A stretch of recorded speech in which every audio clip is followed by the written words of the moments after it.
E aí, moçada, sejam todos bem-vindos a mais uma aula de biologia. Hoje nós vamos continuar falando sobre os invertebrados, os principais filos dos invertebrados. E hoje o assunto será o filo Molusca. E lembra alguma coisa, não é mesmo? Filo Molusca, eu lembro do Lula Molusco, aquele personagem lá do Bob Esponja, que nós temos aí esse desenho que todo mundo conhece. Pessoal, o filo Molusca apresenta as seguintes características gerais. São animais triblásticos.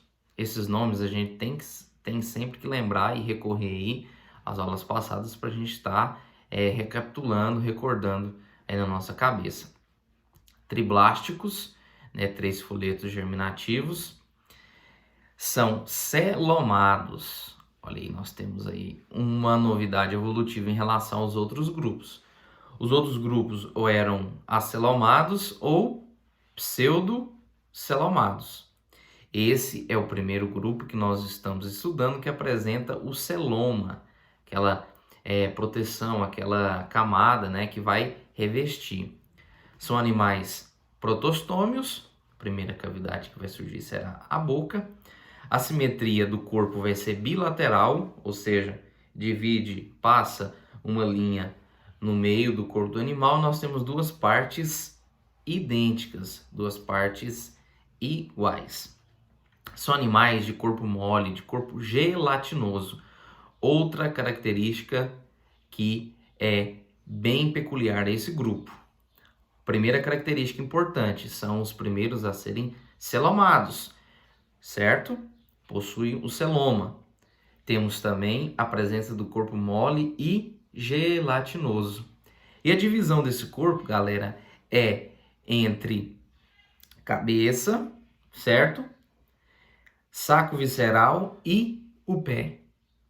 Perdão. Então, se perguntar para vocês, de maneira geral, a divisão do corpo dos moluscos é realizada, né? É dividida em quantas partes? 3. Cabeça, saco visceral e pé. Alguns vão possuir uma concha externa, né? Isso vai depender do hábito de vida, né? Que a maioria é marinho, dependendo da localização do habitat e das condições de vida do animal, ele vai possuir essa concha externa, certo? São características gerais desse grupo.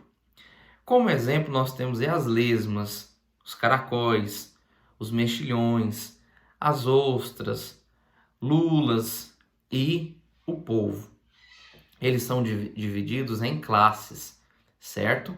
Que nós vamos estudar as características dessas classes na próxima aula. Nós temos os gastrópodes, que são as lesmas e caracóis. Nós temos os mexilhões e ostras, que são os bivalves. Nós vamos explicar esses nomes para vocês, tá? Nós temos lulas e polvos, que são cefalópodes, certo? São as classes, são os exemplos relacionados aos moluscos, certo? Sobre esses animais, eles possuem outra característica que são peculiar. Eles vão possuir a rádula. Exceto nos bivalves, que vão ser filtradores, os outros animais têm a rádula. A rádula é uma língua raspadora que vai auxiliar, que vai fazer parte da digestão desse animal.